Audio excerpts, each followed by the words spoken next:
As founding father and third president of the United States, Thomas Jefferson helped build the foundation for what our country was built on. He was one of the original signatories on the Declaration of Independence and oversaw the Louisiana Purchase and the expansion of North American land and revenue.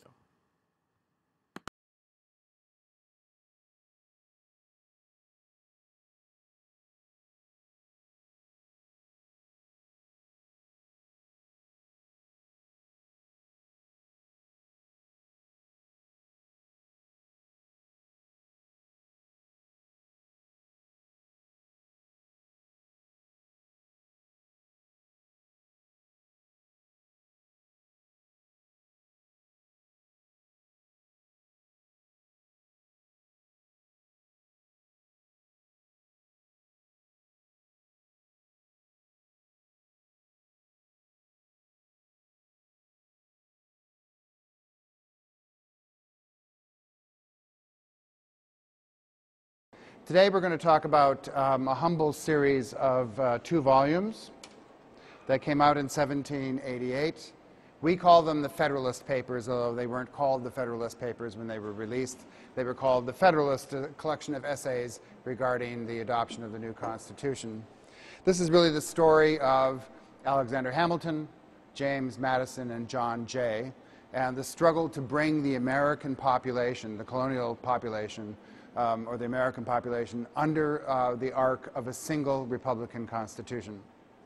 And we can look at this story in many different ways, but for me, this story begins at a moment in Philadelphia when Alexander Hamilton watches his compatriots from New York get up and walk out of the Constitutional Convention, leaving him abandoned without the power to vote, and realizing that New York State, in an effort to have it approve the Constitution, was going to need a campaign in favor of the Constitution.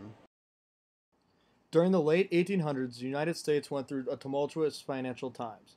The Civil War, the railroad bankrupting, and other economic downturns led to the government imposing multiple federal taxes. These included income tax, a cigar tax, stamp tax, tax on manufactured goods, and special taxes such as licenses. At first, the taxes were opposed, but once the economy took a turn for the better, criticism began to dwindle.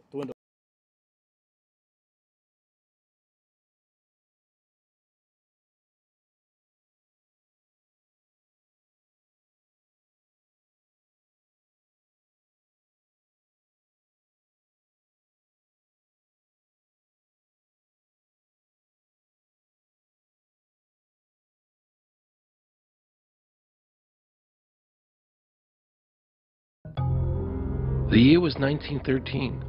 Woodrow Wilson was president, and powerful banking interests, who had been trying for years, finally achieved their long-term goal of a silent coup d'etat by taking control of the American government. The first thing they did to accomplish that takeover was convince Secretary of State Philander Knox to lie to the American people and tell them that the 16th Amendment, the Income Tax Amendment, had been legally ratified by the states when it was not. The bankers knew that this tax would ultimately end up in their pockets. Because of this fraud, the American people were led to believe there was now a tax on their labor.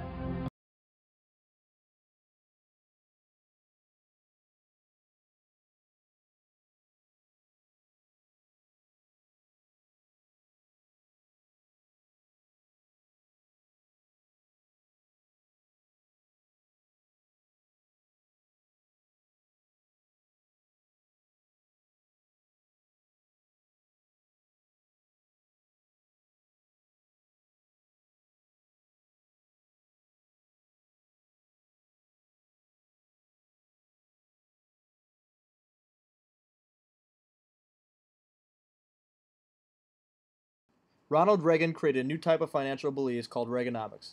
The 4 main ideas behind Reaganomics were to reduce the growth of government spending, reduce income tax and capital gains, reduce government regulation economy, and control the money supply to reduce inflation.